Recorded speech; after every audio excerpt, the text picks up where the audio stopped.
But we got rid of the other guy. That's all that matters. That's what I was going to say. He's gone. We're trying to like not constantly. I try not to tweet about him. Like occasionally stuff comes up and I'm like, should I tweet about Trump or are people just going to go, stop? I don't know. I find everything he does now more amusing just because it doesn't carry the same weight. When he used to do it, all the whining and all the letters he wrote that were ludicrous. Yeah. You know, when he was our president, it meant that was coming from our official office. Right. It was so embarrassing. Now I'm just like, you're just some loser living down in Florida and you're, you know, in your bug-infested, COVID-infested sort of home. You can't even get on social media. So, he's literally Florida man. He's treating press releases. Yeah, he's treating press releases as Twitter now. Have you noticed that lately? I know. Yeah. And it's still the president of the United States, Donald Trump, in there. With some sort of seal. It's not the official seal, but it's a seal-ish looking thing. Melania has a seal. Did you see that? Yes, she created a little seal for herself. It's like, lady. Oh man, that woman. She skated away with murder during the. On the right, they always go, "Oh, everybody was so mean to Melania." If a Democratic first lady had a history of doing naked photo shoots, she would be freaking toast. Yes.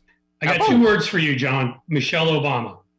Yeah, Imagine if she had done anything. Yeah. Any of the stuff that, you know. She planted a vegetable garden and they got upset at her. She wanted kids to drink water.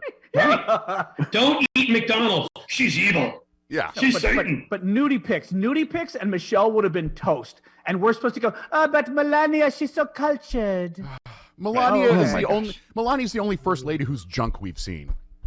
But That's seriously, exactly right. Now, granted, we're four guys talking about this, but I am still very conservative about this. I don't want to see a woman's junk, and frankly, I bitched about this on Twitter the other day. I don't want to see a guy's junk either. I mean, I do, but being a gay guy. But no, there was a guy. There was a guy on Instagram, and this gay guy showing his wonderful little at the vineyard with his wonderful little jacket and his sweater tied around his neck, clearly not wearing underwear and wearing super tight pants. You could see everything, and I tweeted about it. I was like, okay. This is not appropriate. I'm sorry. I'm like my mom in this regard, you know? Yeah. And you definitely don't want to see the bike shorts that Jody Hamilton tweeted out yesterday. Oh, God. Is that a guy or girl? A guy wearing fishnet bike shorts. Fishnet? Yeah, those aren't necessary. Yeah, fishnet bike shorts are a thing, apparently. It's a sweet transvestite. It is. I saw some of those. I was just down in Key West. There's a lot of those kinds of things. Are we allowed to make Rocky Horror jokes anymore, or is that like not woke either? No, we can.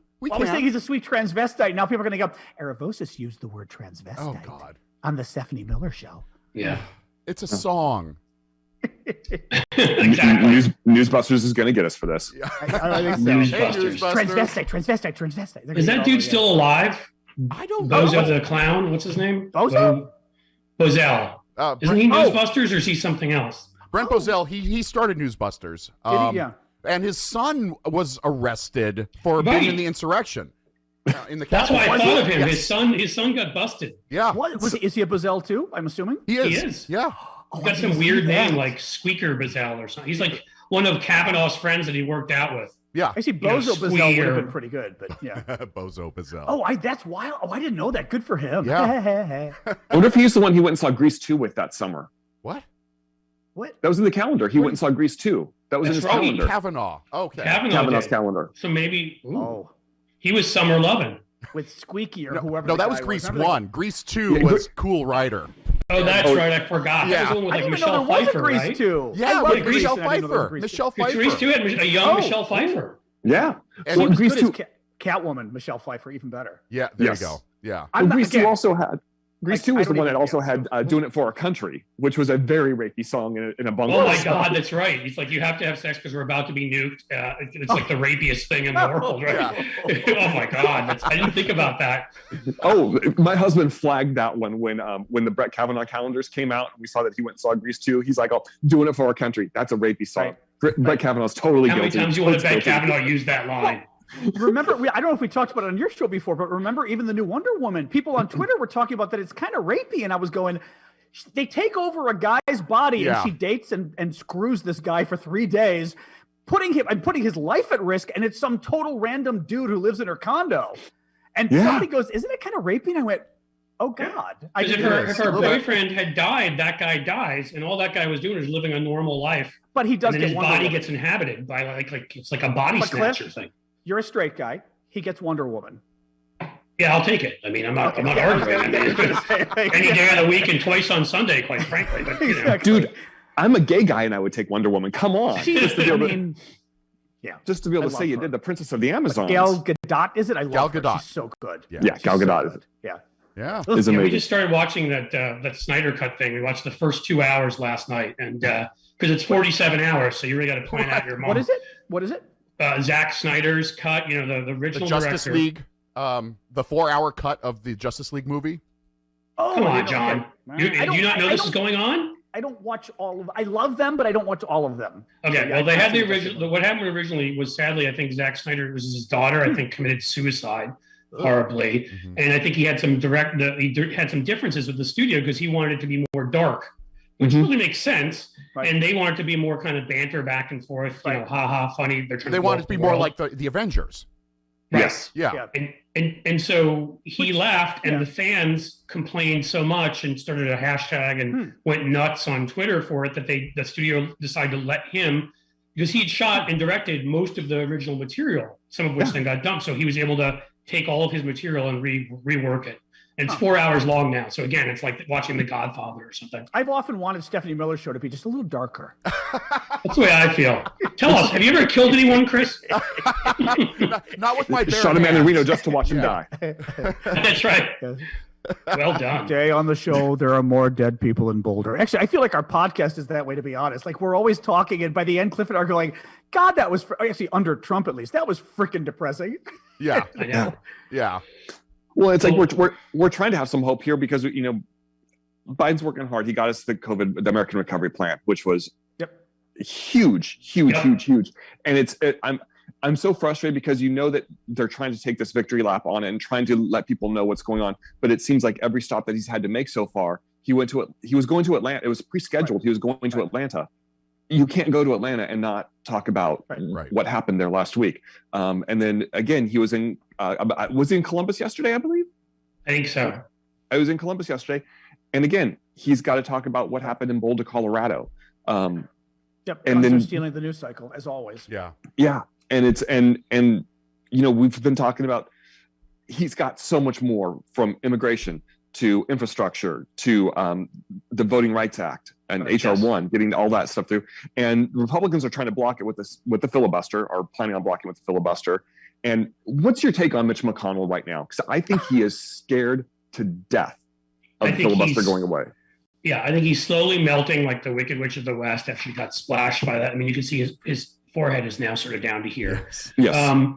But in addition to him being the palest white man alive, no, I mean, seriously, you know, this has been his thing for about a dozen years plus now, which is whenever he's in power, even not in power, he blocks everything, slows down everything. So I do feel it's important to get the message out to people. Like, when he makes these ridiculous threats, not only is that coming from a place of fear, as you just pointed out, Travis, but it's pathetic, and it should be treated that way. It's like, it's gonna be scorched earth. And why the response isn't, so what earth is left that you're going to scorch? You filibuster everything. You block judges forever. You wouldn't let Merrick Garland get a hearing on some bogus reasoning that then you let the Coney Barrett get a hearing when somebody died 8 days, or 8 days before an election. You let her be put on. He's already scorched the earth. So let him. And John worked in the Senate, so in 1 second he could talk more about the procedures. But all they're going to do is, all McConnell means is they're going to make people the clerks read out every bill. Remember, Ron Johnson did that with a stimulus. Remember how miserable he looked at 2 a.m? Yeah. Like he just,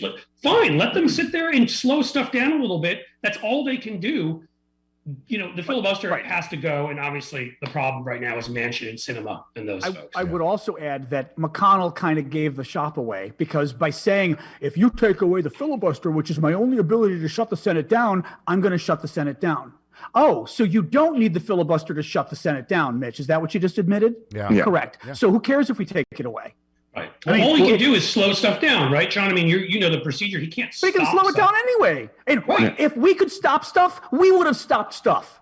Right. So my point is, my point is he's coming from, as Travis asked at the beginning of this, he's coming from a position of weakness, and he's sort of lashing out, and he should be roundly, after all the hypocrisy he's shown, he should just be roundly laughed at. Well, Cliff, you know what, too? He's also playing a 2022 game for the elections. Yes. This is what Republicans do, right? They lie about everything. This is part of the big theme. Look what happened. They came into power and they went crazy.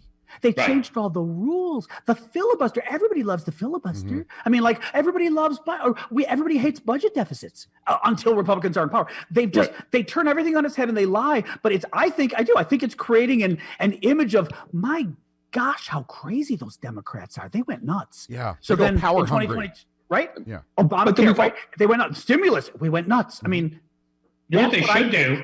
They should change the filibuster and then say you only need 48 votes to end a filibuster. So you keep the filibuster so Republicans can't message that we got rid of it.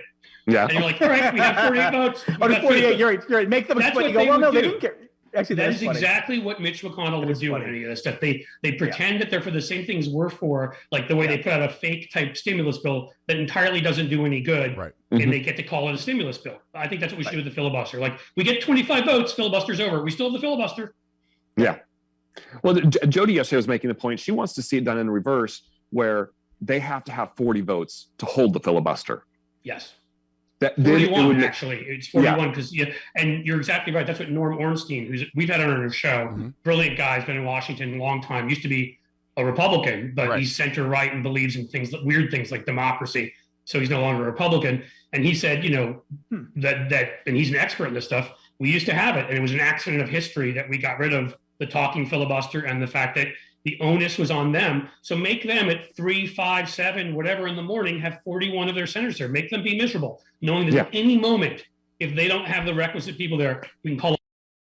What's the proposal? That basically you call a vote, and if there aren't 41 people voting to keep the filibuster going, it dies. So the point is that you're not just letting one guy sit on the floor all night and talk. You're making at any moment at 3 a.m. a Democrat can say, vote. Right. And so if right now there's 50 of them, 80% of them, including some people that have to campaign for re-election and whatever, end up having to be there at more than obviously 80% at all times.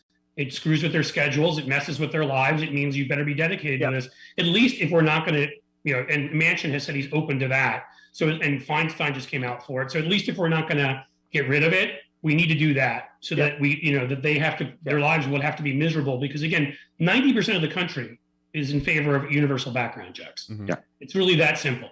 Go ahead. Sorry. I was going to say, it's forcing them and putting them on the record and making them take a stand for or against something. And because right now, the way the filibuster works is we're not paying close enough attention to know exactly who it was that called for the filibuster, who says we aren't looking at this is going to force them to be in the spotlight on issues that are very uncomfortable. And Mitch McConnell has done a wonderful job of protecting them from that for the last few years. And it's time that they need to stand in the spotlight and stand by their convictions. Yeah, but we got to get Manchin to agree to it. Yes. Yes. Well, he sounds like, at least of everything, that he agrees with that. For some of the reforms, I think that's doable. Yeah. All right.